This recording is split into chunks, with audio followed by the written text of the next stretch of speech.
It's nice to have three fish of the same variety so you can kind of compare them. These are three really nice ones. I believe, well, yeah, it was the adult champ, right? Yeah, the one in the back. I didn't want to trust my memory at this point, but I'll start with that one and maybe someone else can take over. Very attractive fish. It's, I think, a very artistic pattern. I don't know that there's any boring patterns, but there's some that are more interesting than others, and sometimes just the plain two-step or three-step, I hear people saying that's a little boring. I don't quite understand that, but I don't think anybody would feel that the pattern on this kohaku is boring. It starts with the nose and then sort of wraps around the face and comes back over the top of the head, and you have a nice shoulder break there with a large pattern on the shoulder on one side, and then of course almost the entire area from the front to the back of the dorsal fin has a pattern, and it ends with a really beautiful white spot. So if you were to have a cutout of a koi and were to paint something that would be very balanced front to back, right to left, but yet still be artistic, this is something that a very talented person might be able to come up with. But fortunately, the Japanese breeders have a lot of talent, and they were able to do it through selective breeding, so we can enjoy it. I think if you look at the two larger kohakus here, I think we were even thrown a little bit that even though that the adult champion is actually lengthwise shorter than the other large kohaku, it actually looks larger.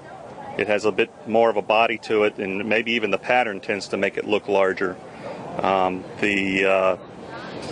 As Ray was saying, the pattern balances quite well, and when you end with that nice adomi, the white area at the base of the tail, it makes that tail look even more powerful. So I think we had to go back and look at the photos to see which one are we supposed to be judging in size 6 versus size 7. Had to actually tell, because it was tough to tell which one was which. And we actually at one point thought this was the larger fish. Now the larger of the two, still a very nice fish, but I have to say between the two, the one that's a little bit smaller is the one I'd want to take home. I believe it was a bit higher of a quality. And then the small fish here too, a very nice pleasing pattern. I'm not going to say busy, but it has a little more pattern to it without getting too flowery, as sometimes we say. That's the beni coming across the shoulder and a nice insertion up into the shoulder really gives a nice touch, especially as that fish gets older and gets wider across the shoulder. It's really going to make a nice impressive look to it. Yeah, very good. The one, as Henry and Ray both said, in the middle one there is the one we really feel has a better of all of them in there quality-wise, and it's really the white background, the shiroshi. You always look at this as an artist, and all the colors are placed on that white background. If you don't have the white, and particularly on the face, it really doesn't grab your eye. That koi does grab your eye, and then of course the second thing on that, the middle one grabs your eye, is, as Ray said, is the cut in the nose.